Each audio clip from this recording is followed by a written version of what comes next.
Te podemos. Hola, muy buenos días a todas y a todos. Me da mucho gusto saludarles. Yo soy el doctor Raúl Ávila Ortiz y me da especial gusto compartir con ustedes esta sesión, este módulo de, de este diplomado en eh, la justicia intrapartidaria en los partidos políticos. Y en particular y especialmente este módulo sobre los medios alternativos de solución de conflictos. Deseo, antes de que iniciemos, pues primero extender un reconocimiento a las mujeres que participan en este diplomado por el Día Internacional de la Mujer, el día de hoy, y para ratificar y subrayar el compromiso que tenemos los hombres con las mujeres y seguramente que también eh, la mayoría o todas las mujeres con los integrantes de su propio género. Yo quiero nada más resaltar algunos datos que aparecen en la prensa hoy, que muestra la exigencia, la necesidad de mantener la lucha y la defensa firme de sus derechos, entre otros sus derechos políticos, ¿no?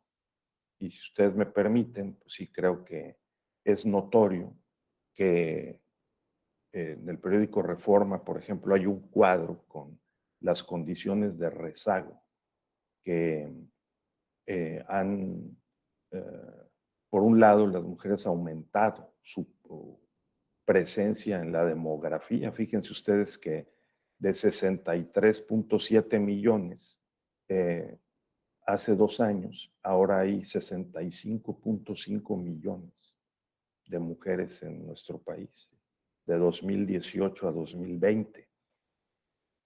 De accesos diversos a bienes y servicios, a la alimentación nutritiva y de calidad, ha, se ha mantenido en un 22%, a servicios básicos en la vivienda se ha reducido de 19 a 17%, de servicios de salud, ahí el descenso es muy notorio, de 14 a 25%, y en acceso a la seguridad social, de 52 a 50%. Entonces, hacer notar este aspecto.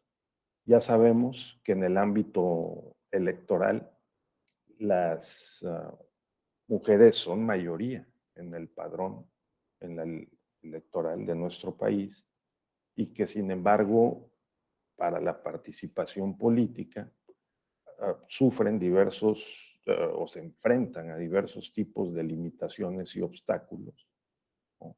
Que de acuerdo con una ponencia que hace tiempo preparé para llevarla a un congreso en esta materia fuera del país, me encontré con que en la literatura, fíjense ustedes, compañeras, compañeros, la literatura internacional destaca que si las mujeres en el mundo desarrollado, también en Europa, en Estados Unidos, ahí se generó esa literatura, tuvieran resuelto o mejores condiciones para operar lo que en inglés se llama las 4C, C de casa, ¿verdad?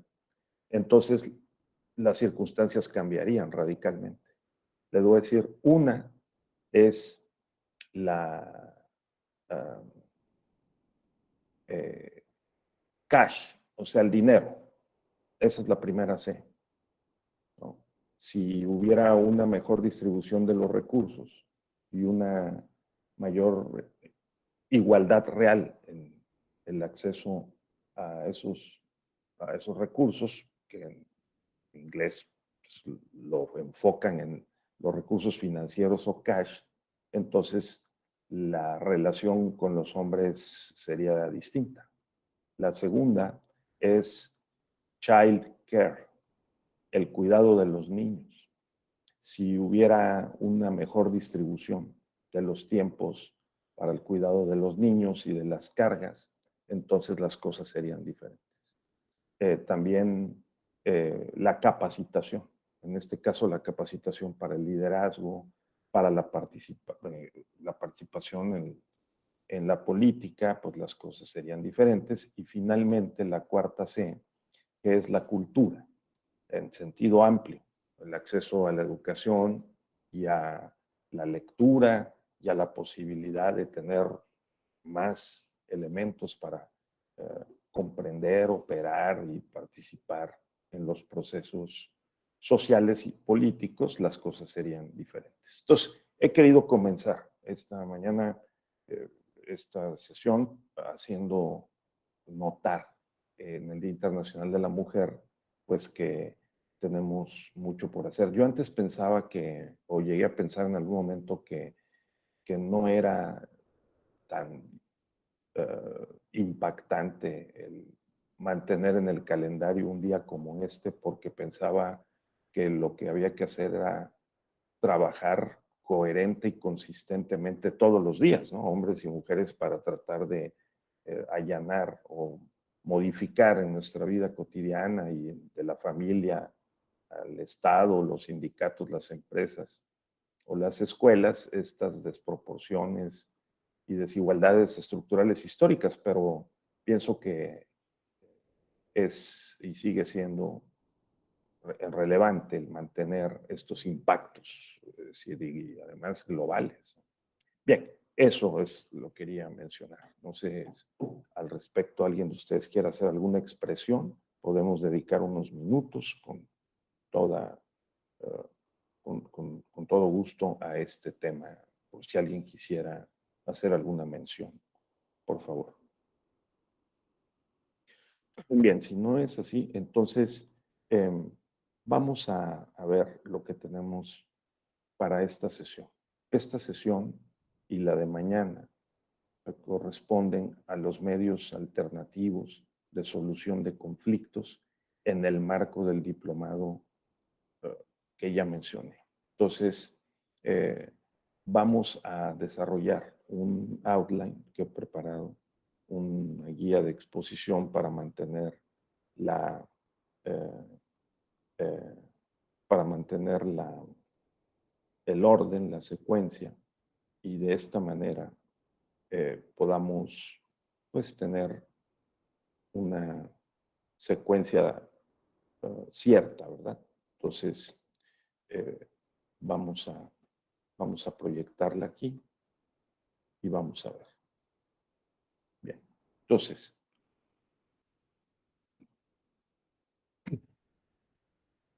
vamos a seguir esta ruta.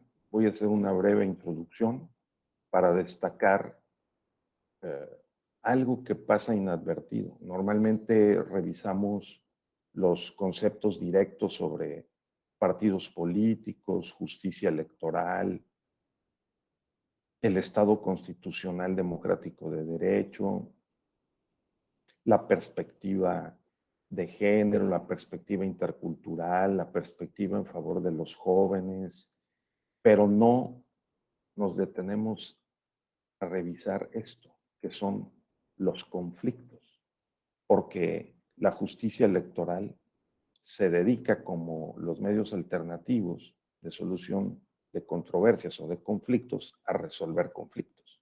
Entonces, sería conveniente echar una mirada a qué son los conflictos, porque la justicia electoral resuelve conflictos. Y como parte de la justicia electoral, los MASC tienen como propósito prever y resolver conflictos. Pues vamos a detenernos en eso. Después vamos a ver en particular qué tipos de conflictos electorales eh, hemos podido racionalizar, prever y pretendemos resolver a través de los dos grandes modelos o modalidades, quiero decir, de justicia electoral, dentro de los modelos de justicia electoral disponibles, qué modalidades, ¿no? Las modalidades formales, la justicia electoral como medios de impugnación, y las informales, que son precisamente los MASC. Entonces, vamos a ver eso. Yo quiero detenerme hoy también para aprovechar la ocasión y, de acuerdo con la literatura internacional disponible, hacer referencia a ustedes sobre los diferentes modelos de justicia electoral formales, o sea, los que utilizan medios de impugnación jurídicos en materia electoral, y luego están los MASC, que son, lo que ya sabemos, alternativos de solución de conflictos. Vamos a echar un ojo a qué modelos tenemos disponibles en el análisis comparativo, ¿de acuerdo? Para aprovechar y tener un panorama más amplio de qué modelo usamos en México y que podamos aportar elementos para la reflexión, la comprensión, la conversación pública en torno a las posibilidades de los MASC en el contexto del modelo prevaleciente, que es un modelo formal, juridificado, procesal, de solución de conflictos en México. ¿De acuerdo? Entonces, ¿qué ventajas y qué desventajas? Y luego, en particular, los MASC. Yo creo que mediación, conciliación y arbitraje son los tres mecanismos que en particular merecen nuestra atención, sin descartar que pueda haber dos o tres más que vamos a mencionar y que también pueden ser relevantes. Y terminaremos con la posibilidad de los MASC en México. Esto lo distribuiremos entre hoy y mañana, despacio, con tiempo, para que lo podamos procesar, reflexionar y conversar en el momento que ustedes deseen, a lo largo de la exposición o al final, con mucho gusto. ¿De acuerdo? ¿Sí, compañeras, compañeros? Bien. Bien. Entonces, primero, déjenme decirles que pues yo cultivo y desarrollo una garantista jurídica como modelo teórico, eh, como un conjunto de premisas y de conceptos que son teóricos, pero también son operativos para resolver problemas jurídicos, entenderle al derecho y aplicarlo. También soy sensible de que existe la perspectiva contemporánea del principialismo y la interculturalidad, y que los principios están en la Constitución, en los convenios internacionales, y por supuesto la perspectiva intercultural que tiene que ver con eh, el estudio, la operación jurídica y la solución de problemas eh, con sensibilidad a los otros, a las otras, en general, las otras culturas, los otros géneros, las otras orientaciones, preferencias, el tema de los jóvenes, de la juventud, entre otras, ¿verdad? Personas y grupos en situación de vulnerabilidad y que están expuestos a muchos obstáculos para poder desarrollar libremente su personalidad, como individuos y como parte de grupos. Ahora, dentro de esa perspectiva está hoy el tema de que los derechos equivalen a constitución y a democracia. Fíjense ustedes que ha evolucionado la forma como practicamos, como diseñamos las constituciones, como las estudiamos.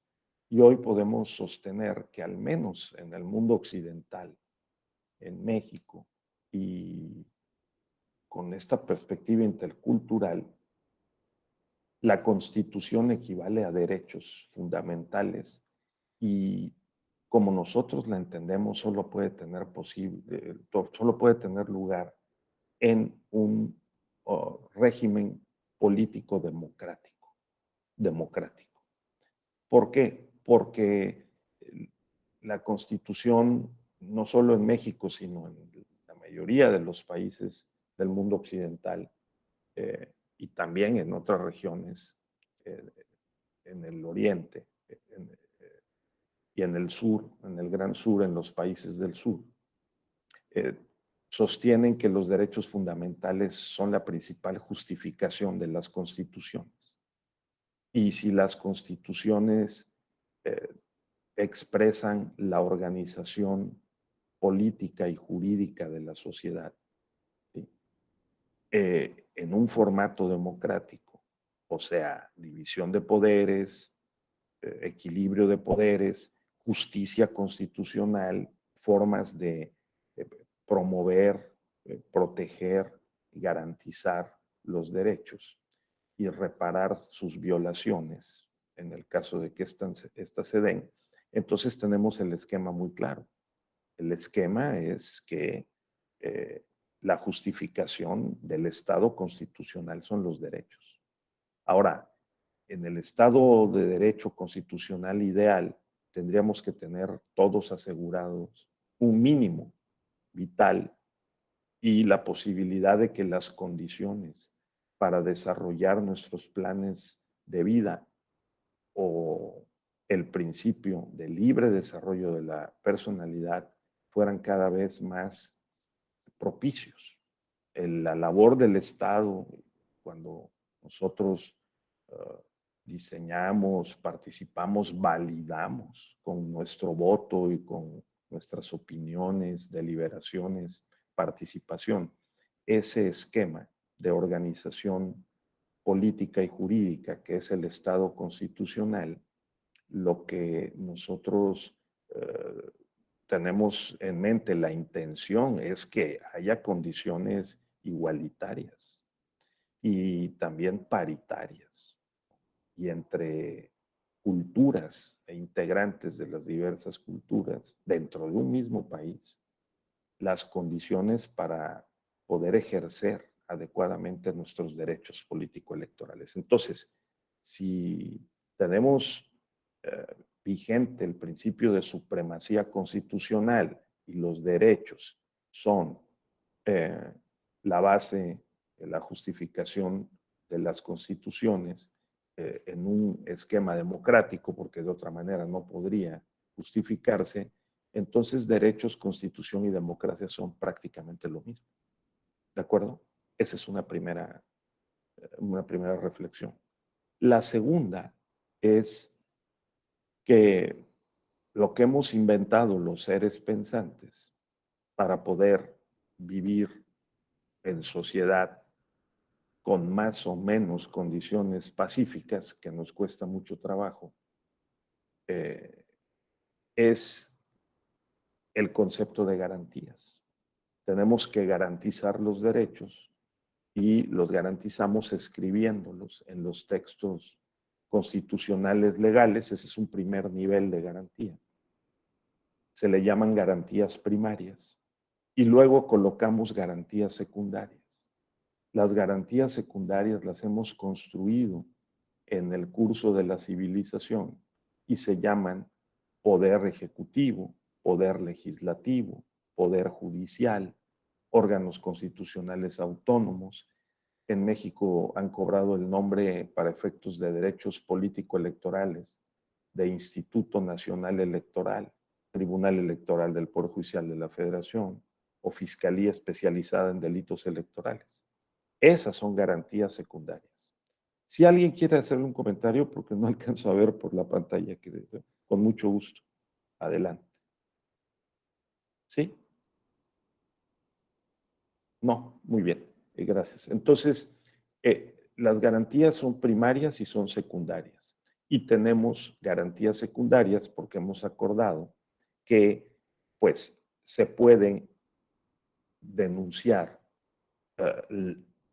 o se puede impugnar un acto jurídico ya sea una ley, una norma legislada o un acto o una resolución de una autoridad administrativa o de un tribunal, ¿verdad? Una autoridad judicial, jurisdiccional, ante algún órgano del Estado, porque así lo hemos acordado, está en la Constitución y en las leyes.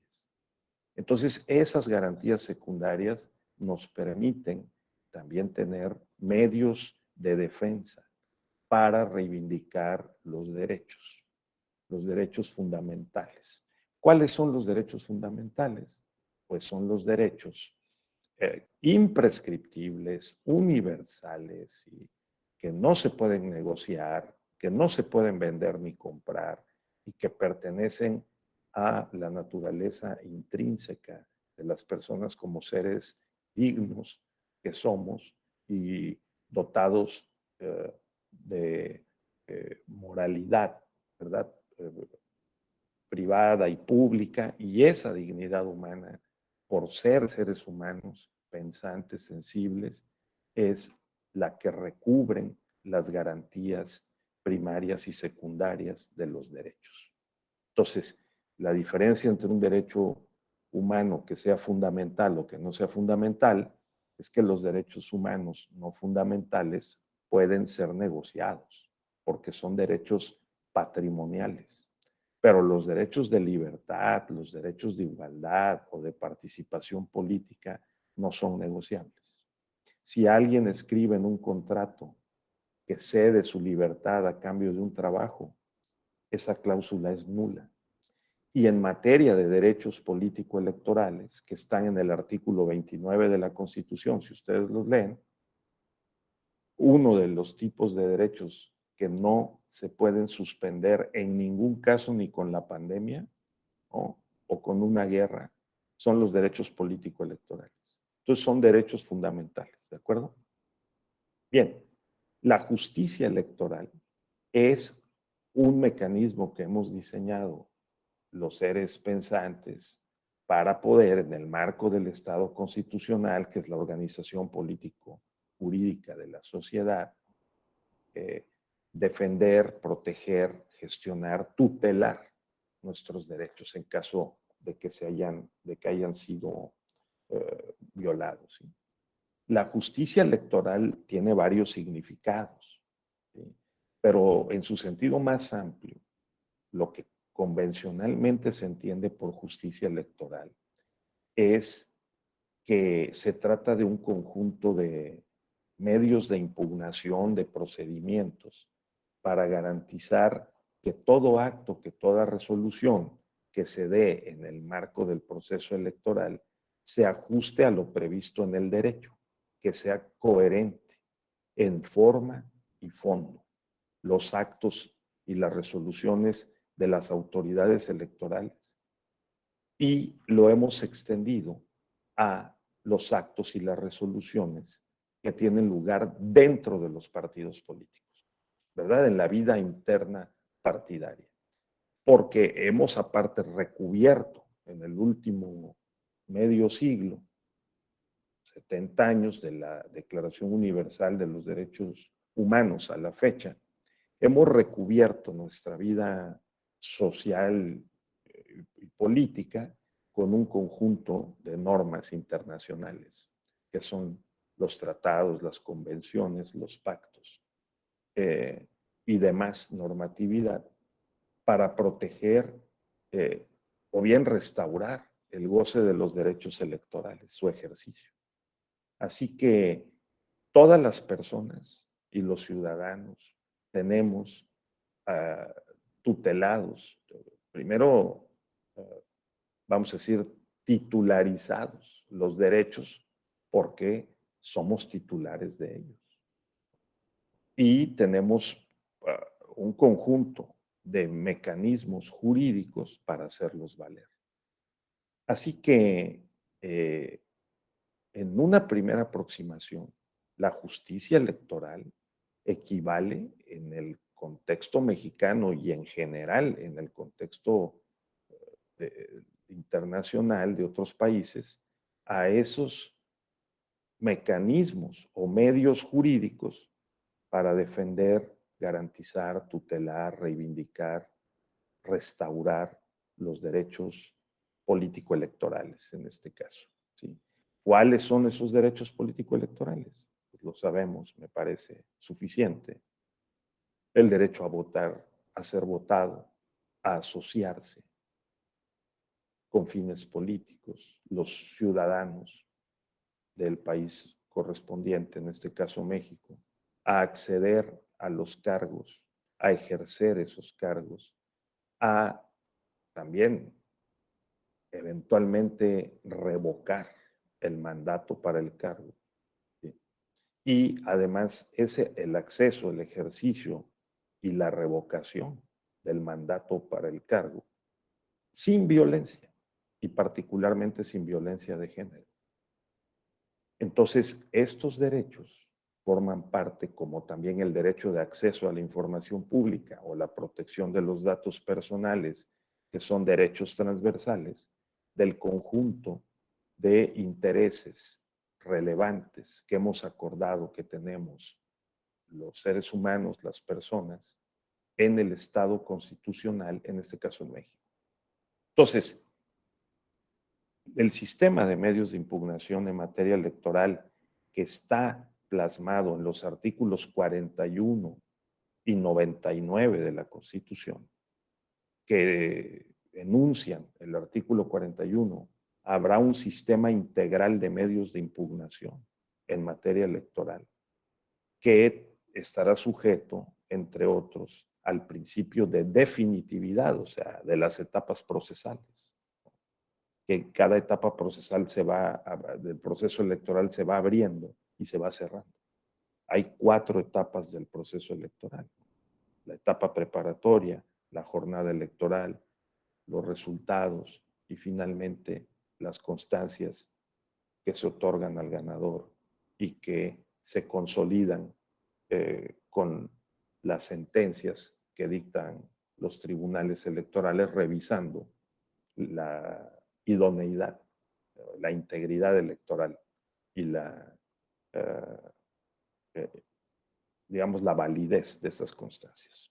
Entonces, en todas y cada una de estas se dan los sistemas de impugnación, los medios impugnativos para poder defender los derechos, ¿de acuerdo?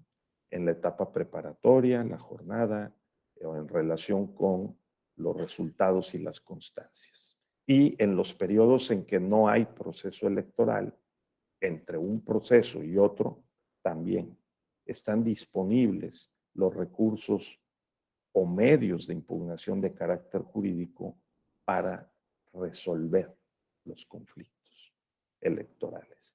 Por eso se habla de una justicia electoral remedial, ¿sí? Formalizada, que actúa después de que tiene lugar el acto resolución que ocasiona la vulneración del derecho político electoral correspondiente. Pero también existen otro tipo de modalidad de justicia electoral que es no remedial, sino es preventiva. Y este es el tipo de sistema de justicia electoral al que llamamos MASC, medios alternativos de solución de conflictos. Los MASC forman parte de una modalidad de la justicia electoral que no es remedial, en el sentido de que le pone fin a través de una sentencia a un procedimiento llevado en forma de juicio, en donde hay una contención, hay una contienda, donde hay una demanda, una contestación de la demanda o un informe justificado de una autoridad, una audiencia, pruebas, alegatos, conclusiones y sentencia. Y que puede haber no solo una instancia, sino 2 instancias para revisar, evaluar la calidad jurídica de la decisión judicial. ¿De acuerdo? Entonces, ese sistema lo hemos creado para poder resolver los conflictos que emanan de la competencia en el marco de la cual se ejercen los derechos político-electorales. La competencia para fundamentalmente participar en la política, acceder a los cargos públicos, ejercerlos y también controlarlos. ¿Sí? Bien, entonces eso es una primera aproximación para tenerla presente. Hay dos grandes vertientes de la justicia electoral, la vertiente propiamente formalizada jurídicamente, procesalmente, que aporta un remedio por la vía de los medios de impugnación, procedimiento judicial y sentencia. Y hay otra vertiente que son los medios alternativos de solución de conflictos, que no son tanto remediales y mucho menos sancionatorios, que tengan como consecuencia una sanción obligatoria, lo quieran o no las partes sometidas a un procedimiento judicial, sino que se trata de formas, mecanismos, esquemas de interacción entre personas involucradas en un conflicto para encontrar soluciones creativas, consensuadas, no sometidas a un procedimiento formalizado de preferencia, ¿verdad? Y que también tenga un resultado positivo, sobre todo para prever el conflicto y para desactivarlo, no tanto para remediarlo jurídicamente, obligatoria y sancionatoriamente, porque de eso se ocupa la vertiente propiamente procesalista, judicialista de la justicia electoral. Y también hay que agregar una vertiente punitiva, que es la del derecho penal electoral, porque la Fiscalía Especializada pues persigue delitos, probables delitos en materia electoral, y también el procedimiento especial o el procedimiento ordinario sancionador, ¿va? Que se desahogan en forma de procedimiento administrativo, de investigación y luego con una instancia de, de juzgamiento y de resolución judicial en la sala especializada del Tribunal Electoral del Poder Judicial de la Federación o en algunas otras salas, dependiendo de si son federales o si son locales esos procedimientos, su origen, esos procedimientos administrativos, electorales sancionadores, tenemos allí claramente una vertiente punitiva, punitiva porque al procedimiento le recae una sanción. Esa sanción es, por lo general, sobre las personas en materia penal, porque puede privar de la libertad a quien cometa un delito electoral, o bien sobre su patrimonio, del partido de la persona, por la vía del procedimiento administrativo sancionador. ¿No?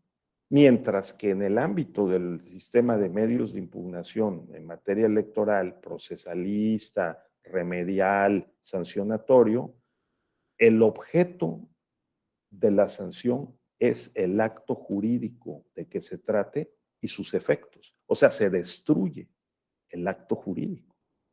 Se destruye el acto jurídico. No impacta en la persona, no impacta en el patrimonio, impacta en el acto jurídico y puede tener consecuencias, desde luego, ¿no? Que también pueden generarse reparaciones de daños.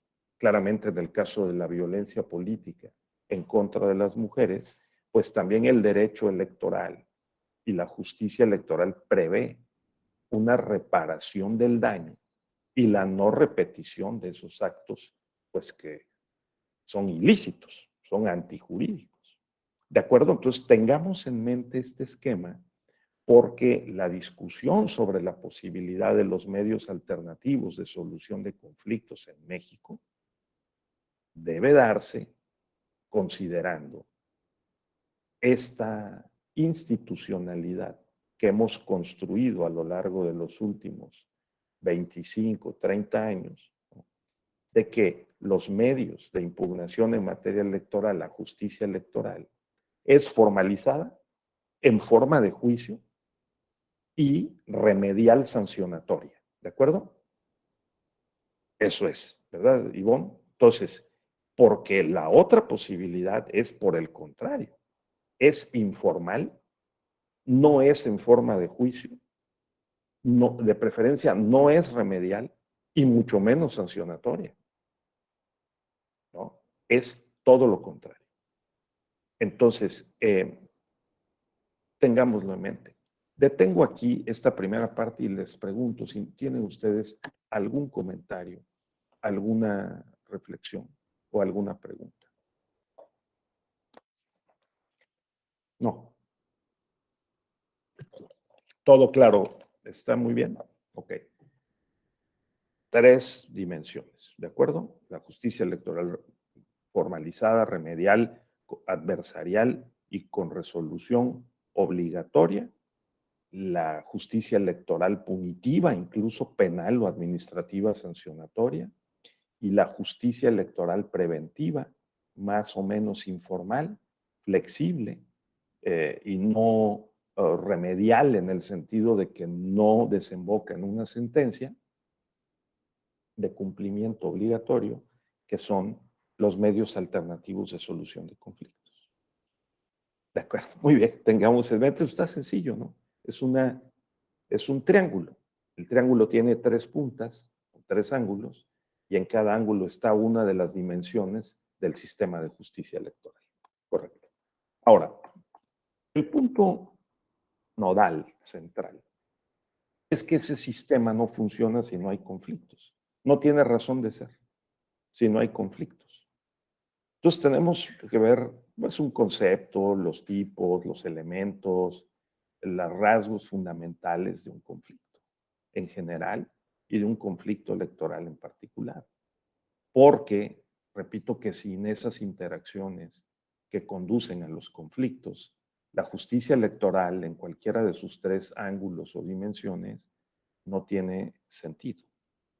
Entonces, un conflicto es un choque, un enfrentamiento, disputa, discrepancia, divergencia sobre algún tema, objeto, pretensión, derecho, obligación que se pretenda que debió ser cumplida y no se cumplió.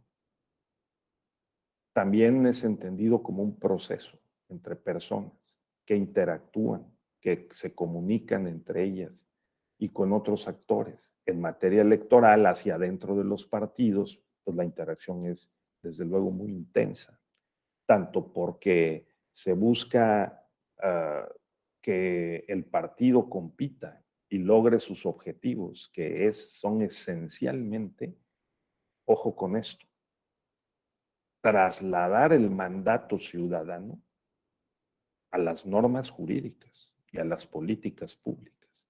Y por lo tanto, si el partido lo que hace es identificar intereses, agregar y organizar esos intereses, postular candidatos, acceder a los cargos de representación política, traducir sus pretensiones, ofertas electorales y políticas que están en su programa de acción, ¿no?, del partido, en su declaración de principios, su visión ideológica de los problemas sociales y los problemas públicos, trasladarlo a la voluntad legislativa, porque para eso es por lo que votamos por una opción, por una oferta, ¿no?, política para resolver los problemas del país. Entonces, la labor del partido es llevar a los candidatos y candidatas a los cargos de representación política para activar el proceso legislativo y trasladar la voluntad ciudadana a las leyes.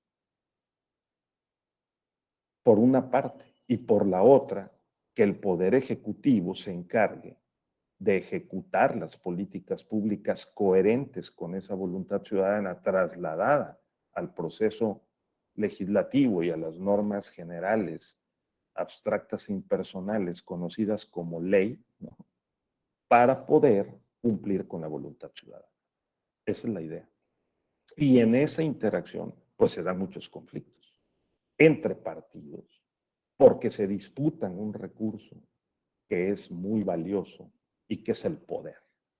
Afectar el conjunto de las relaciones de influencia, dominación y de supra-subordinación para lograr controlar los instrumentos del Estado, que son el poder ejecutivo, el poder legislativo, y tratar de impulsar, si no es que imponer, de preferencia concertada, democráticamente, en un escenario poblado con otras ofertas políticas y otros partidos, pues tratar de promover e implementar sus decisiones, su oferta legislativa, o sea, político-legislativa, y luego sus políticas públicas. ¿De qué se tratan los órganos de garantía y de control?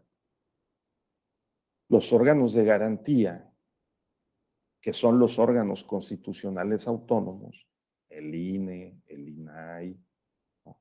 El INEGI, la COFETEL, el IFETEL, Coneval, ¿no?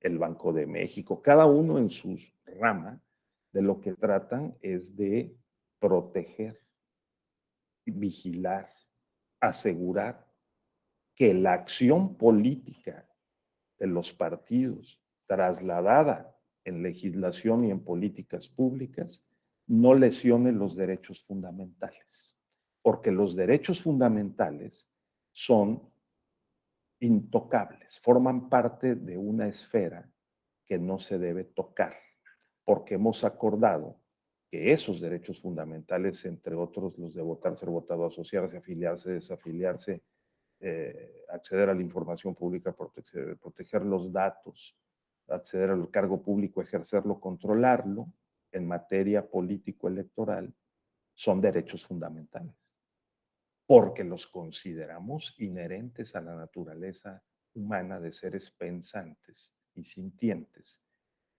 que sin esos derechos no podríamos desplegar libremente nuestra personalidad individual y grupal. ¿De acuerdo? Entonces, los órganos de garantía juegan ese papel en el Estado constitucional, claramente. El INE, porque, pues por eso la controversia con el Poder Ejecutivo, ¿no? De cuidar que los límites de la cancha que está marcada para ejercer los derechos político-electorales, ¿sí?, se mantengan. Y que se juegue el juego con un conjunto de garantías, precisamente. Y esas garantías, pues, las deben desempeñar pulcramente los integrantes de, en este caso, del Instituto Nacional Electoral. Por eso hay unos principios que rigen la actuación de las autoridades electorales. Están en el artículo 41. Certeza, legalidad, profesionalismo, independencia, imparcialidad, máxima publicidad, que hay que tomarse en serio, ¿no? Y otros principios más, ¿de acuerdo? Entonces, ahora, ¿cuál es el papel del Poder Judicial y del Tribunal Electoral en este esquema del Estado constitucional? Son los órganos de control. ¿De control de qué? Pues de control de que esas operaciones, tanto la operación legislativa como de las políticas públicas en materia electoral, ¿verdad?, que realizan los órganos de garantía, están controladas. Están controladas.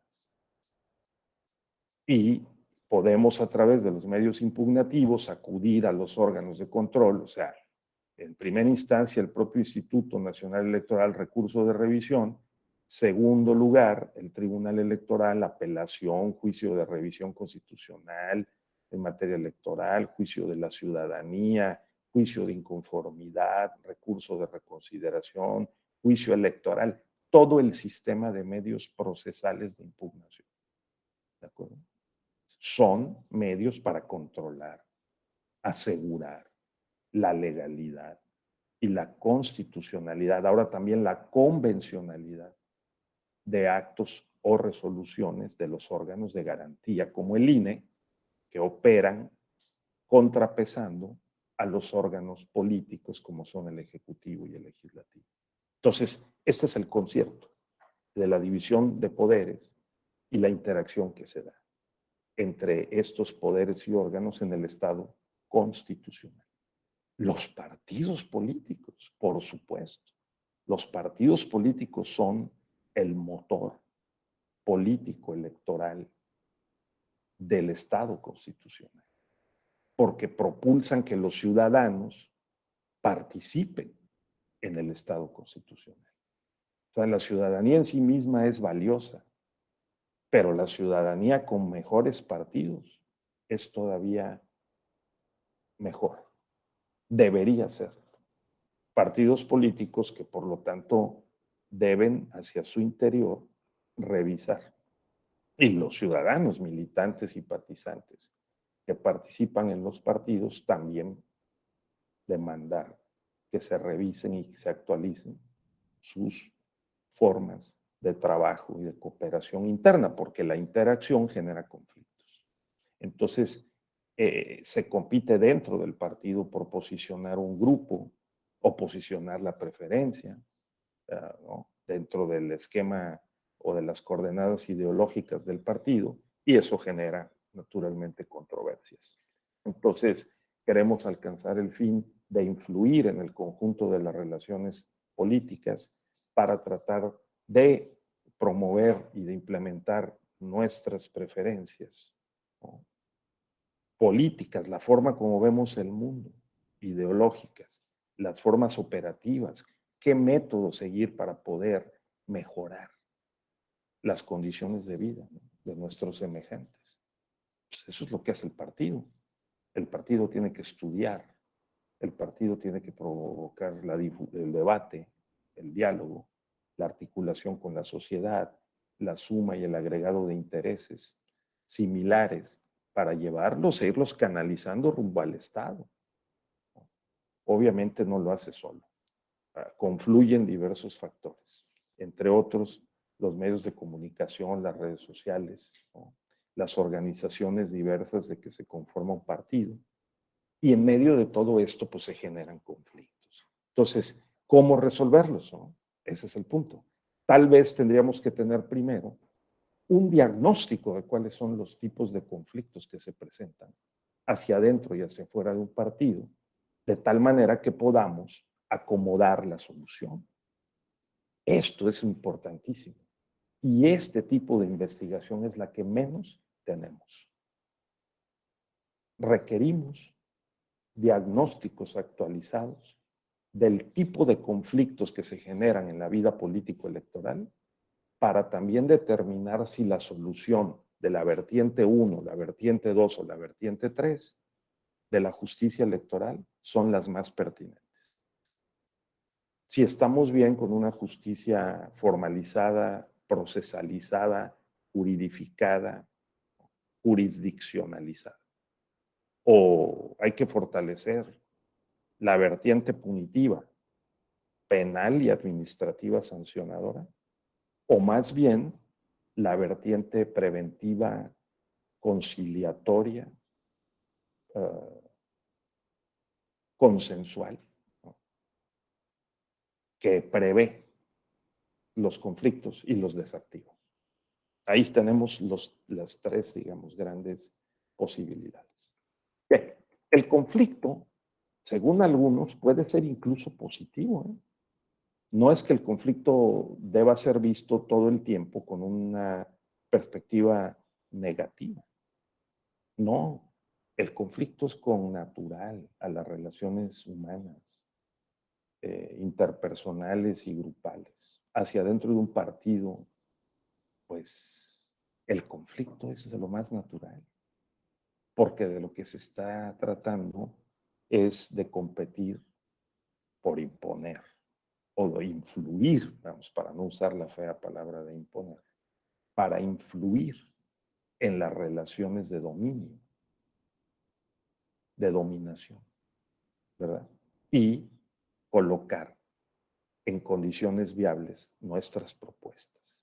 Entonces, el conflicto puede ser positivo porque depura las condiciones para la interacción y la competencia. Ahora, la idea es que el conflicto se gestione y se resuelva por vías pacíficas, no como entre las barras del Atlas y de los Gallos Blancos, ¿no? Del Querétaro. O sea, no, sino es a través de vías no violentas, porque por eso somos, o se supone que somos seres pensantes, que hemos creado todo un edificio llamado Estado, ¿no?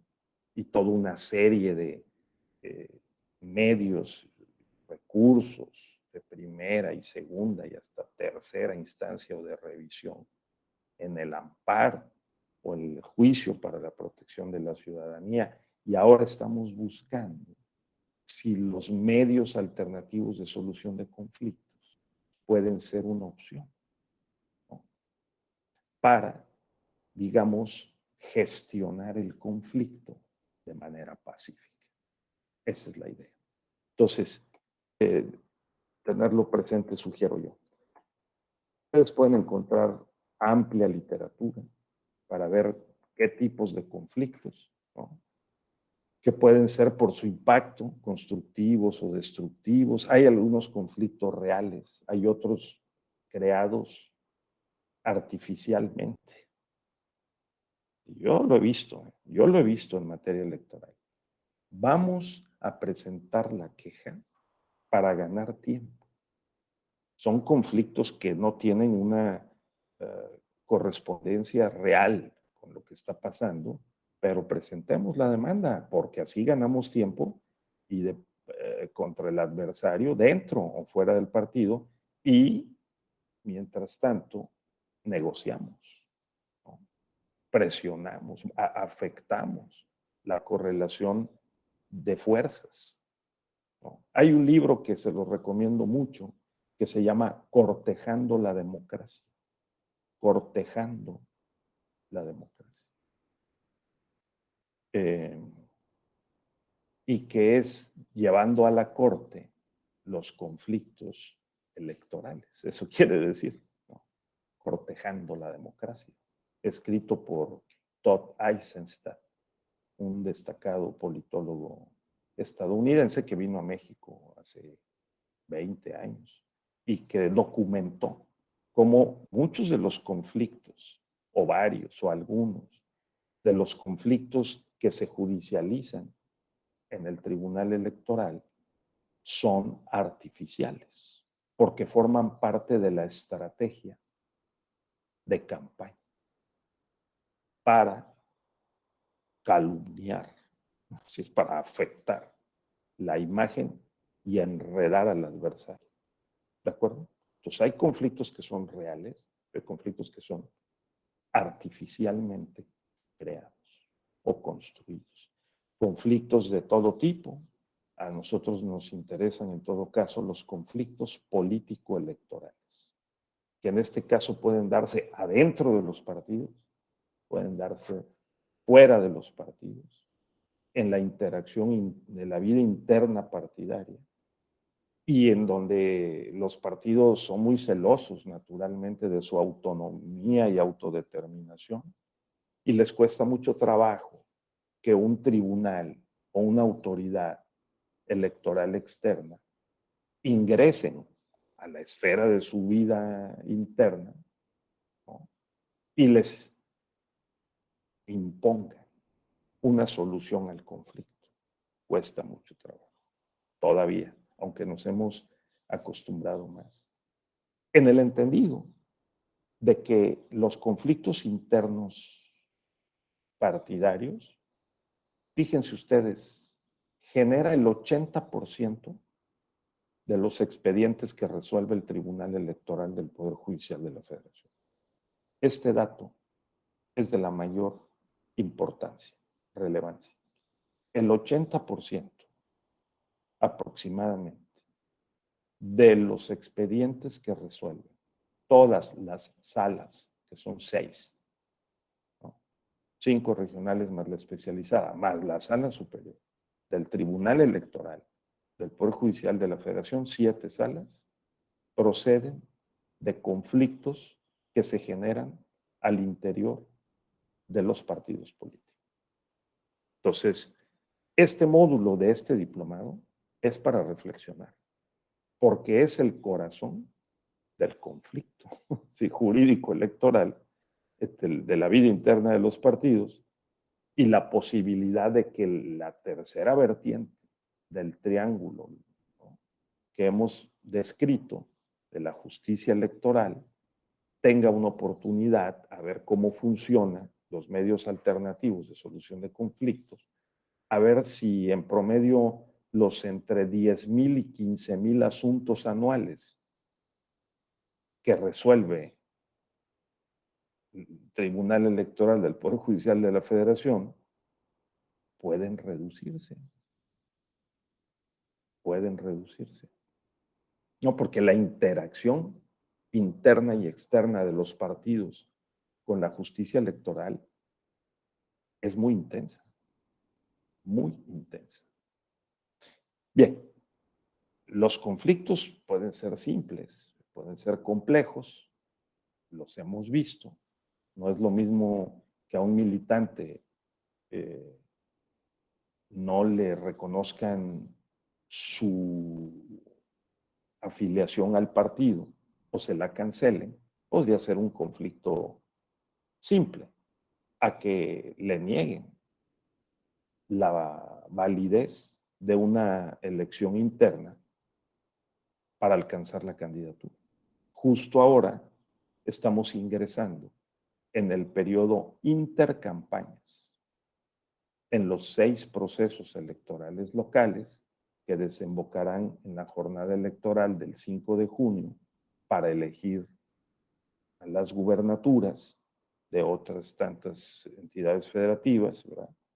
Y en algunas de ellas también se elegirán diputados locales, integrantes de ayuntamientos, y nuestra legislación electoral prevé un periodo en el que las autoridades electorales revisan la idoneidad, la legalidad o constitucionalidad de esas candidaturas, ¿sí?, de tal suerte que las certifican, vamos a decir, ¿no?, con una sentencia en caso de que se cuestione.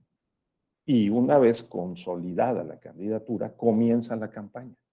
Las campañas van a comenzar aproximadamente a finales de marzo, inicios de abril, ¿sí?, dependiendo del calendario electoral de cada entidad federativa.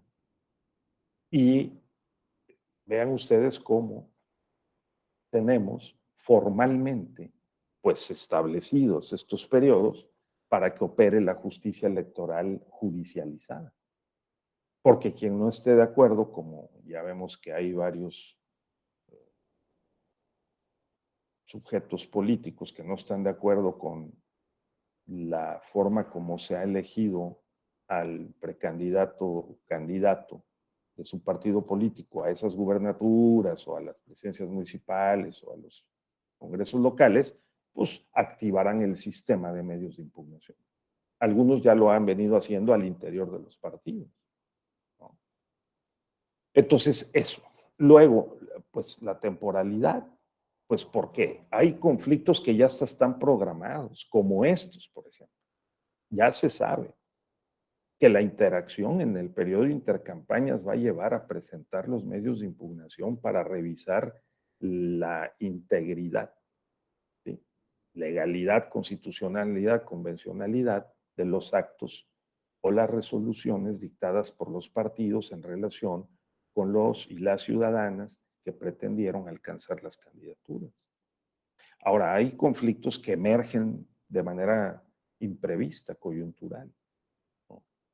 que pueden ser más o menos simples o complejos y más o menos reales o artificiales para mantener una dinámica de negociación. La profundidad del conflicto también es importante, porque puede tocar la estructura. Hay conflictos en donde si por el perfil del candidato salir del partido, el que no le den la candidatura, el que le dé el tribunal a través del medio de impugnación respectiva le consolide la candidatura o no, ¿verdad? A través de una sentencia, que la valide o no, pues puede resultar fundamental para el partido. Es un conflicto estructural, no es un conflicto superficial.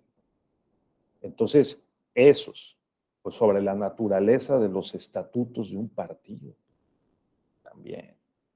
No es lo mismo un conflicto, digamos, de afiliación, desafiliación, a otro que toca elementos de estructura del partido en alguna de sus interacciones. Ese es otro aspecto que creo que hay que tener presente. Las causas. Bueno, aquí hay, este es obviamente de mucho interés, ¿no? Primero, los diseños legislativos pueden tener errores. Los diseños legislativos.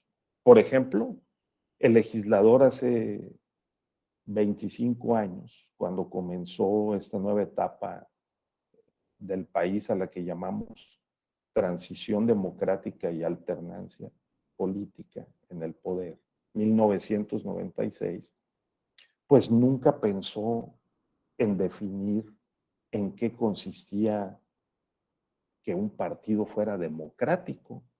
Pues si decía la Constitución que los partidos, pues naturalmente tendrían que ser democráticos, ¿no? Que significa que los militantes participen en las decisiones fundamentales de los partidos, ¿no? Entonces, y en la ley secundaria tampoco estaba esa definición. El partido verde ecologista, recuerdo, fue, y también hubo otro partido por ahí, Partido Convergencia, que modificó sus estatutos y que le dio mucho poder a la dirigencia del partido.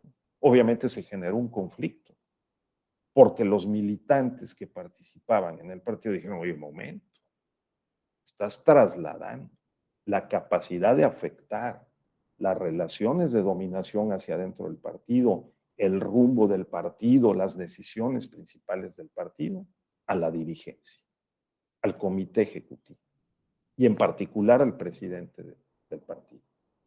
Y los militantes no tenemos ningún sentido, no hay ningún sentido de que seamos militantes, vamos, o sea, de participemos en la política dentro del partido, nos han expropiado nuestra capacidad de influir en esas decisiones, ¿verdad? Entonces, esa queja fue a dar al tribunal y el tribunal dictó una sentencia en la cual dijo que se consideraba democrático para la vida interna partidaria, lo cual fue muy molesto para los partidos, que sin embargo después, a través de sus legisladores, reconociendo la importancia de que el partido sea democrático en su interacción interna, pues con el objeto de reducir los conflictos, ¿no? Quizá que esos conflictos sean constructivos, positivos, que se revisen las decisiones en un contexto de pluralidad intrapartidaria, ¿verdad? Pues lo que hicieron los legisladores fue colocar esa definición de democracia partidaria en la vida interna de los partidos en la ley.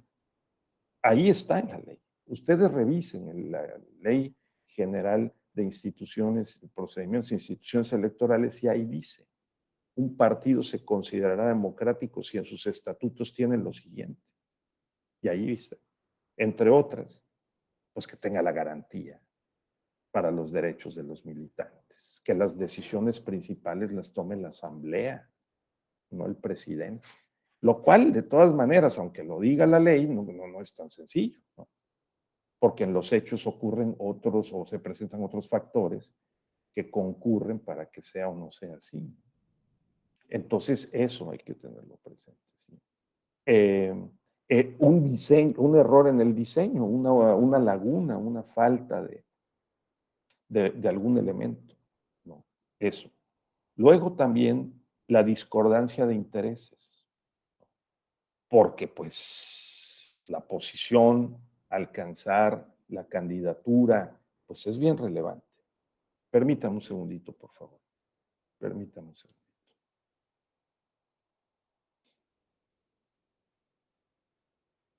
Luego entonces, puede haber una divergencia entre los roles. No está claro qué papel jugamos en el partido o se invaden las competencias dentro de las áreas del partido. Notemos que en México, a diferencia de muchos otros países, tenemos organizaciones partidarias poderosas, poderosas, pagadas, profesionalizadas. Tenemos burocracias partidarias, en el mejor de los sentidos. O sea, hay direcciones generales, ¿no? Hay subdirectores, hay una organización administrativa, hay dirección jurídica pagada, ¿no? Entonces, no es que sea algo efímero, coyuntural, no, no hay unas estructuras, ¿no? Entonces, obviamente, hay también posibilidad de que los diseños hacia adentro del partido, los estatutos, los reglamentos internos, los reglamentos especiales del partido o los acuerdos que se dicten sean incoherentes, haya contradicciones normativas y eso genera conflictos. Eso se pueden ir a reclamar ante la instancia interna partidaria primero de justicia intrapartidaria y luego ante el Tribunal Electoral, lógicamente, o pasando por la autoridad administrativa. La desigualdad, la inequidad, la diferencia de posiciones, la dotación de recursos para unas u otras áreas o funciones hacia adentro de los partidos, ¿no? La capacidad logística de unos órganos y otros del partido. Pues tienen un comité ejecutivo, tienen varias secretarías, ¿no? Genera conflictos esa interacción. Y todos esos pueden ir a dar, o muchos, o bastantes de esos, a la instancia de la justicia electoral intrapartidaria o extrapartidaria. En este proceso de interacción y de conflictos, pues participan diversos sujetos o elementos, si ustedes quieren. Primero sujetos, directos o indirectos, porque podemos, cuando somos o llegamos a ser militantes de un partido, afiliados, pues ser los protagonistas directos de un conflicto, o bien indirectos si tenemos algún grado de responsabilidad en el conflicto, ¿verdad? El problema o la litis o la materia del conflicto, el proceso, la forma dinámica en la que se desarrolla el conflicto, cuáles son las consecuencias posibles del conflicto. Y si ese conflicto tiene tal profundidad, complejidad, dimensión, que se puede arreglar sin necesidad de acudir al juicio, en forma de procedimiento judicial, vamos, ¿no? Formalizado. Si se puede arreglar a través de algún tipo más o menos formalizado o de plano informalizado de solución de conflictos, o sea, el MASC o los MASC. ¿De acuerdo? Tengámoslo presente. Creo yo que es importante. Porque de eso depende, de un buen diagnóstico, de una pertinente radiografía del conflicto, el que optemos por la mejor vía para solucionarlo, ya sea MASC o no MASC. acuerdo? O excepcionalmente la vía punitiva penal o administrativa sancionada. Bien. Ahora, con esta parte que sigue, este punto 2, vamos hoy a concluir nuestra sesión. Mañana vamos a ver uno por uno de estos 3 medios alternativos, ¿de acuerdo? La conciliación, la mediación y el arbitraje. Pero antes, déjenme reforzar dado que la investigación y el análisis comparado de las experiencias en los países de América Latina y de otras partes del mundo también, y de México, ha arrojado que el sistema de medios de impugnación remedial, formalizado, en forma de juicios, que termina con una sentencia, ha dado resultados. La tendencia ha sido a formalizar, judicializar la política electoral y los conflictos de la vida interna de los partidos. Ojo con esto que voy a decir. Cuando no encuentran otro medio de solución. ¿Qué significa esto? Significa que en México, por ejemplo, y en otros países, prácticamente todos los países, el organismo que organiza las elecciones tiene un grado de involucramiento en el diálogo, la negociación, el acuerdo y la previsión de soluciones alternativas al juicio formalizado para resolver el conflicto. O sea, lo mismo en el Tribunal Electoral de Panamá, que en el Tribunal Electoral de Costa Rica, que en los consejos supremos electorales de Centroamérica, que los hay en varios países, que en México con los institutos electorales, el Instituto Nacional Electoral, la primera función es una función de diálogo, de negociación y de acuerdo. Eso es lo que hacen los consejeros electorales. Pues por eso tienen en México sentados a los representantes de los partidos, en la sede administrativa, autónoma donde se organizan las elecciones. Lo mismo ocurre en los países de Centroamérica y Sudamérica. Los representantes de los partidos están sentados en la mesa de los consejeros. Y si no están sentados en la mesa de los consejeros, pueden sentarse o reunirse en una mesa alterna con más o menos publicidad, que en eso también hay que ver, la transparencia de esas acciones, ¿no? Para poder desactivar, gestionar, hacer que transiten las interacciones conflictivas, que son naturalmente propias de esta y de otras materias, pero particularmente la materia electoral. Es así. ¿De acuerdo? ¿Sí? Entonces, en México es clarísimo. Tenemos, multipliquen 33 órganos colegiados integrados por consejeros electorales, 32 locales más el federal o nacional. Multipliquémoslo en promedio por 5, ¿no? Y veremos que tenemos, no sé, alrededor de unos 170 consejeros electorales, ¿no? Que se dedican a gestionar precisamente los intereses, los derechos de ciudadanos, militantes, partidos que se presentan en la arena política, en la competencia electoral para acceder a los cargos.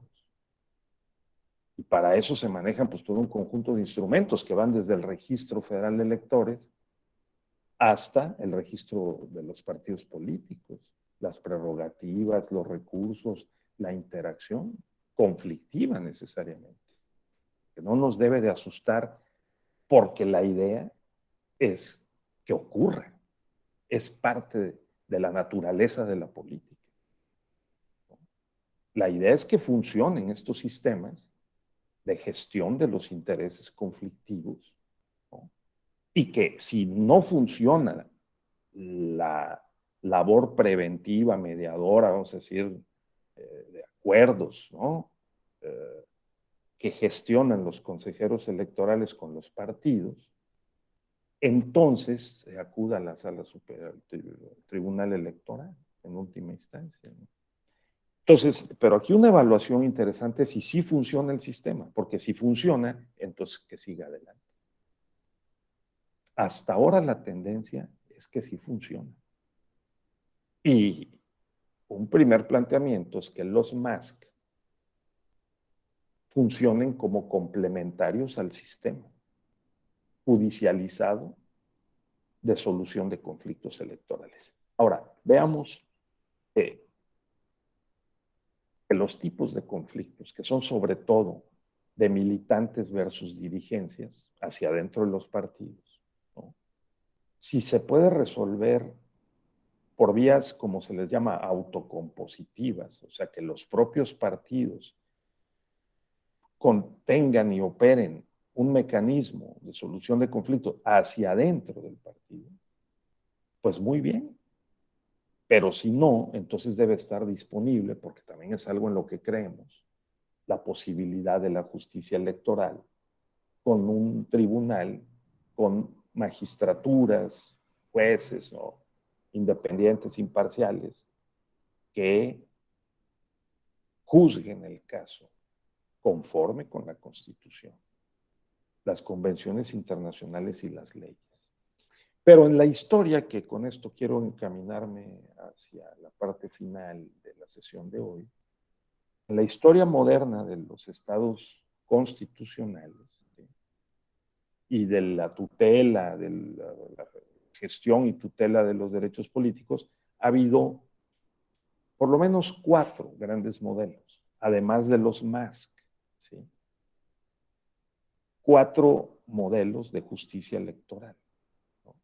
O pues, ustedes quieren, aparte de esas 3 vertientes, dentro de la vertiente propiamente jurídico, procesal, que aporta remedios, ¿no? Ya cuando el conflicto explotó, se causó y hay que remediarlo por la vía de los medios impugnativos, ¿no? Ha habido estos modelos. Primero, el modelo político en sede legislativa, los colegios electorales, siglo XIX, mitad del siglo XX, ¿sí?, que es el de que el conflicto lo arreglamos entre nosotros, ¿eh? O sea, los propios legisladores, entre los políticos nos entendemos y negociamos. Negociamos después de que tuvo lugar la elección y desde luego habríamos negociado antes de la elección. Pero si llegamos a los resultados electorales y no hay acuerdo o hay alguna impugnación, alguna queja, la resolvemos nosotros, porque hay autonomía del poder legislativo. No se metan con la soberanía delegada, sí, que es el poder legislativo. Nosotros, los legisladores electos, dirían ellos, resolvemos nuestras inconformidades. Colegios electorales, siglo y medio, ¿no?, salvo excepciones, Europa, América, ¿no?, porque además el legislador se oponía al rey, que no meta la mano el rey, que no meta la mano la nobleza, que no meta las manos el clero, que no metan las manos otros grupos de interés, porque nosotros somos el poder soberano delegado por la ciudadanía para gestionar sus derechos y las leyes. El poder legislativo, el Estado legislativo, ¿de acuerdo? ¿Por qué? Pues porque ¿dónde se expresa la soberanía si no es en el Congreso? Siglo XIX y medio siglo XX, en México, por supuesto. La Constitución de Cádiz portaba ese modelo, la Constitución de los Estados Unidos de América portaba ese modelo, 1787 Estados Unidos, 1812 Cádiz. Claro, siglo XIX, la Constitución de 1824, la Constitución de 1857, federales portaban ese modelo. ¿no? La de 17 poco a poco lo fue cambiando. Pero la Constitución original de 17 también le daba facultades importantes al Congreso frente al Poder Ejecutivo. Y aunque fortaleció un poco más al Poder Judicial, seguía siendo el Congreso el poder más importante. Hasta que en los años subsecuentes, sobre todo en los años 30, cambió la correlación.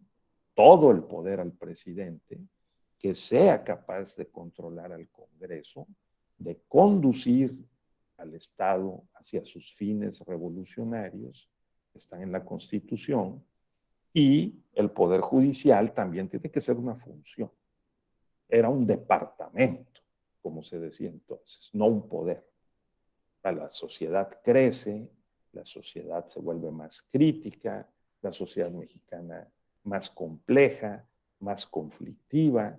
Hay que rediseñar y reseparar y reorganizar estos poderes, que eso es lo que hemos estado haciendo.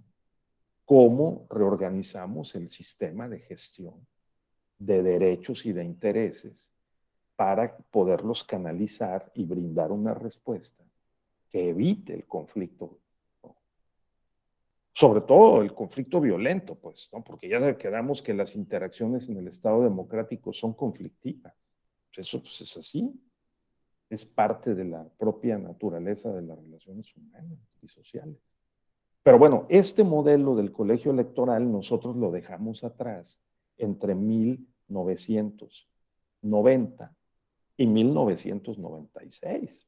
Las fuerzas políticas hicieron acuerdos políticos para transitar del modelo de colegio electoral que resolvía en última instancia las impugnaciones de los partidos y de los ciudadanos, ¿no? Y los conflictos intrapartidarios también lo resolvían hacia adentro los partidos con procedimientos un tanto cuanto autoritarios, como sigue a la fecha manteniéndose en muchos casos esta práctica de la cultura política, el autoritarismo, el verticalismo, la arbitrariedad, ¿no? El desconocimiento de los derechos. Pero bueno, cambiamos del modelo de calificación de las elecciones del colegio electoral al Poder Judicial, pasando por la autoridad administrativa electoral. Es el modelo que tenemos. O sea, primero los órganos de los institutos electorales locales para las elecciones locales y el Instituto Nacional Electoral para las elecciones federales, y luego concurren complejamente en facultades que son coincidentes, que son concurrentes o que son exclusivas de unos y de otros órganos locales y nacional para gestionar el proceso electoral, ¿de acuerdo? Y si hay conflictos que no puede mediar la autoridad electoral administrativa, o sea, el INE, los OPLE, los institutos electorales, entonces pasan al Poder Judicial, Tribunal Electoral. Obviamente las normas generales de tipo legislativo, si hay divergencia de opiniones sobre ellas, pues las examina la Suprema Corte, vía acciones de inconstitucionalidad, ¿sí? Y por el otro lado, los partidos políticos pues tienen que, de acuerdo con la Constitución, leyes y jurisprudencia, construir y operar sistemas internos de justicia electoral, incluidos los MASC, ¿no? Los MASC, como veremos el día de mañana. Primer modelo, el modelo de los colegios electorales.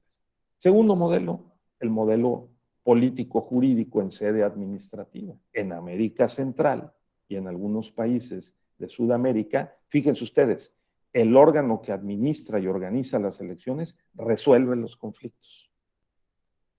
O sea, cumple una doble función. Es como si no tuviéramos INE o no tuviéramos tribunal y que en un solo órgano, ¿sí?, se gestionara la organización de las elecciones, se pusieran las urnas, se contaran los votos, se reportaran los resultados, y si alguien no está de acuerdo antes, durante o después de la jornada electoral, ¿no?, se presentaran los medios de impugnación ante la propia institución, ¿no?, que sería una sola, para resolver por la vía de un procedimiento judicial y una sentencia el conflicto.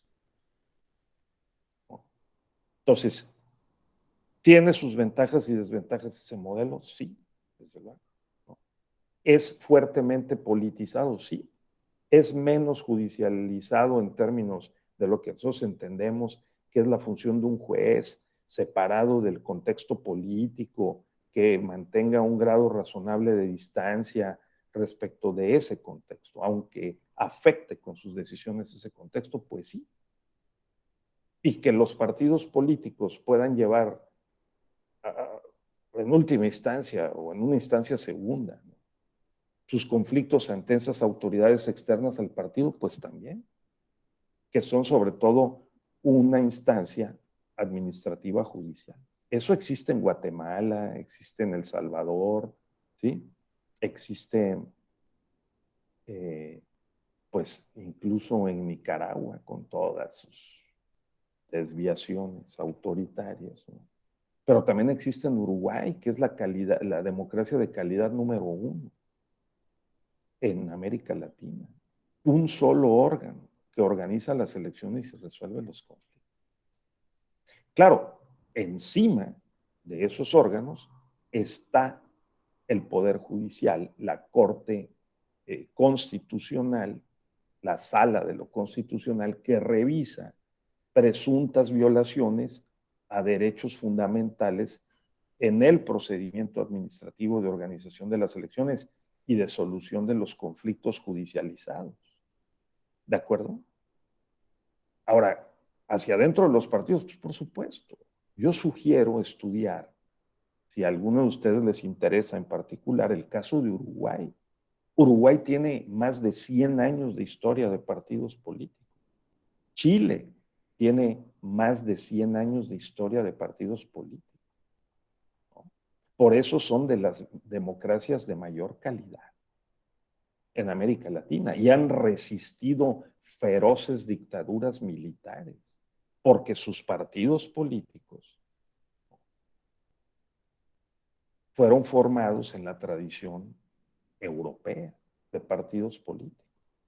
Sí, hasta los clubes de fútbol tienen esta impronta o herencia europea. Bien, entonces, el modelo político jurídico en sede administrativa. Un solo órgano organiza elecciones, resuelve conflictos y obviamente negocia con los partidos, ¿no?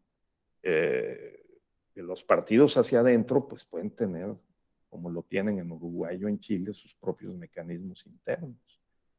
El modelo jurídico en sede judicial. La Suprema Corte resuelve el conflicto, en última instancia, en Estados Unidos, en Inglaterra, en la India, todos los países de origen anglosajón o con influencia imperial, ¿no?, anglosajona, pues asumieron un modelo de organización de elecciones y de solución de los conflictos que es por la vía, la solución de los conflictos del Poder Judicial ordinario, las Supremas Cortes en última instancia. Otra posibilidad es que el conflicto en última instancia lo resuelva un tribunal constitucional, que por lo general está fuera de la sede judicial, del Poder Judicial. Caso Alemania, caso España, caso Francia, ¿sí? Caso Portugal, ¿no?, que fuera del Poder Judicial hay un tribunal constitucional. Y ese tribunal constitucional resuelve los conflictos. Oiga, maestro, pero no hay tribunal constitucional en Holanda. Pues no, no hay. Porque su cultura política, jurídica, su historia, condujo a que no se estableciera un tribunal constitucional. Porque hacia adentro de los parlamentos hubo la suficiente capacidad cultural, ¿verdad?, y prácticas para poder arreglar sus conflictos. No fue necesario. No fue necesario. En otros países ha sido necesario imponer un tribunal constitucional para arbitrar los conflictos entre partidos y hasta dentro de los partidos. Pues sí, sí. Luego está el caso México, ¿no?, un tribunal especializado dentro del Poder Judicial de la Federación, que revisa que actúe de manera legal, constitucional y convencional la autoridad administrativa y también los partidos. Las autoridades partidarias que deben también de someterse a la legalidad, la constitucionalidad y la convencionalidad. Luego, entonces, ¿cuál es el juego? El juego es el Estado constitucional y democrático de derecho. Oiga, maestro, pero está viendo todo lo que pasa, está en el estadio y nadie atiende las reglas. No, no, no, no, no, o sea, no. O sea, en esto hay grados de cumplimiento. Hay buenos, malos diseños, hay buenas y malas prácticas, hay conductas irregulares, pero también hay muchas conductas regulares. Y por supuesto, en este contexto entran en juego los medios alternativos de solución de conflictos. Porque todavía hay otro modelo, Ivonne, que es el modelo ad hoc, sí, especial. Una comisión internacional de juristas también puede resolver los conflictos.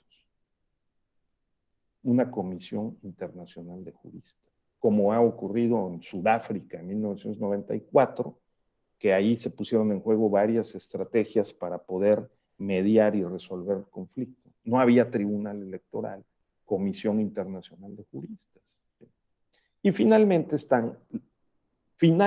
pero no menormente, no así adyacentemente.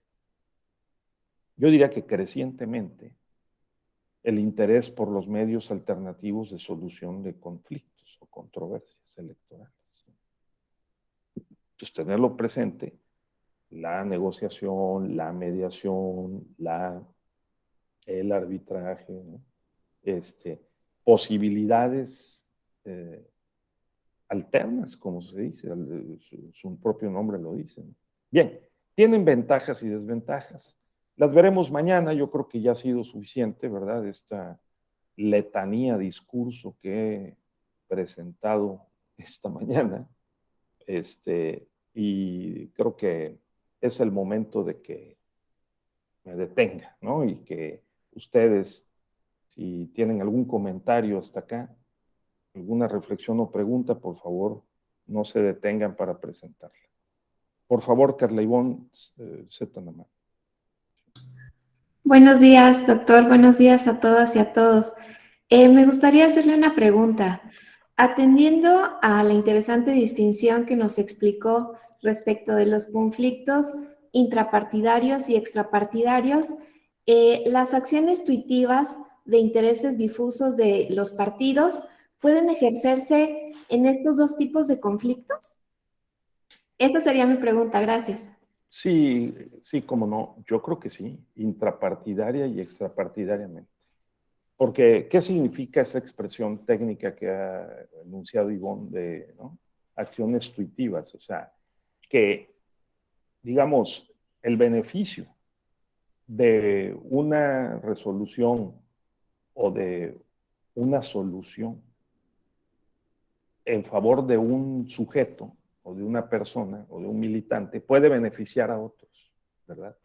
Porque por una parte le protegen sus derechos, pero también puede tener un efecto difuso sobre los derechos de todos aquellos que formen parte de la misma clase, de militantes en este caso, o de personas cuyos derechos hayan sido afectados por una presunta ilicitud o irregularidad, ¿no? O sea, la respuesta es que sí, yo estimo que sí, bueno.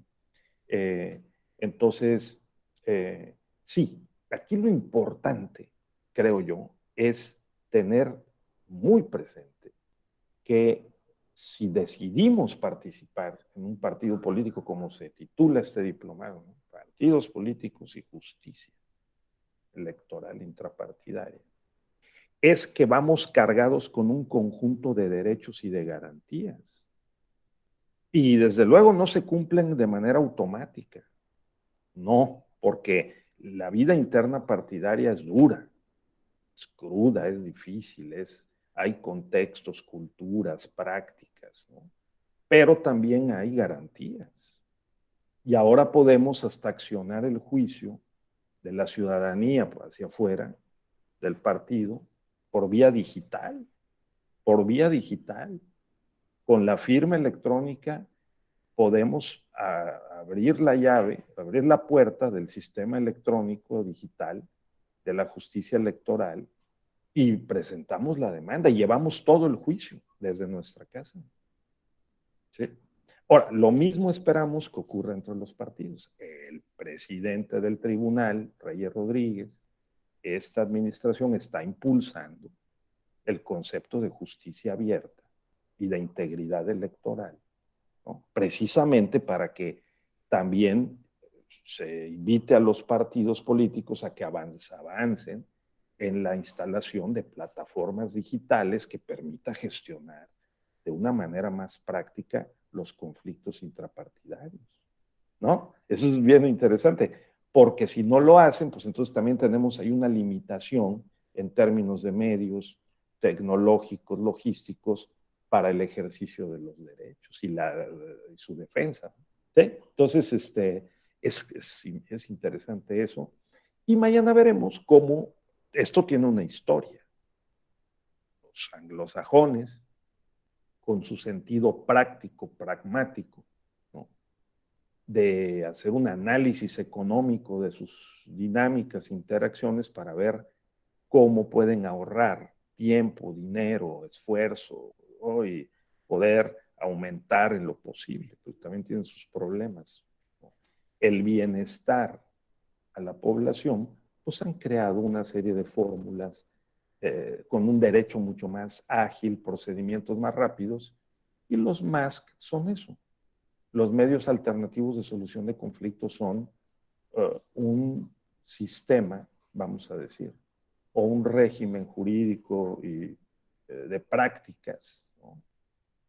Flexibles para ahorrar recursos y a maximizar la previsión y la solución de los conflictos. Llevado al terreno del derecho electoral, veremos cómo ha habido experiencias exitosas y cómo ustedes me dirán al finalizar mañana la sesión si consideran y en qué términos que sería ventajoso impulsar de manera más decidida la instalación y la operación de los MASC dentro de la vida partidaria, ¿no? E incluso fuera de la vida partidaria ante la justicia electoral convencional. Esa sería la pregunta que hay que contestar mañana, una vez que desarrollemos más contenidos de este modo. No sé si tengan algún otro comentario y si no ya les dejo en paz, ¿no? Por ahora. No sé si tengan alguna pregunta. Si no, pues a quienes estoy viendo, a Ulises, a Carla, Michelle, Telma, Marta Patricia, Carla Ivonne, ¿no? Muchísimas gracias por su atención, Alberto, Ana Luisa, ¿no? Claro, Jorge Luis, Marta, Zaira. Que estén ustedes muy bien. Mañana continuamos. A las 8 de la mañana vamos a hablar de manera más directa, una vez habiendo construido y colocado ahí este contexto de los MASC, ¿no? Porque hay sistema y contexto. Hay veces el sistema son los MASC y su contexto son los no MASC, que fue lo que hicimos hoy, para que podamos entender que los MASC, en ese contexto que hemos construido, en la cultura jurídica y política mexicana, que es más rígida, aunque se está moviendo a ser más pragmática, a los MASC les cuesta más trabajo su inserción y operación, ¿no? Pero lo veremos mañana, a ver a qué conclusión lleguemos. Pues que estén muy bien, muchísimas gracias, cuídense mucho y que tengan muy buen lunes todas y todos. Gracias también a los compañeros de capacitación, a Girel, muy amable maestro Girel, que estén muy bien y que tengan muy buen día. Hasta luego. Gracias, doctor. Que tenga buen día.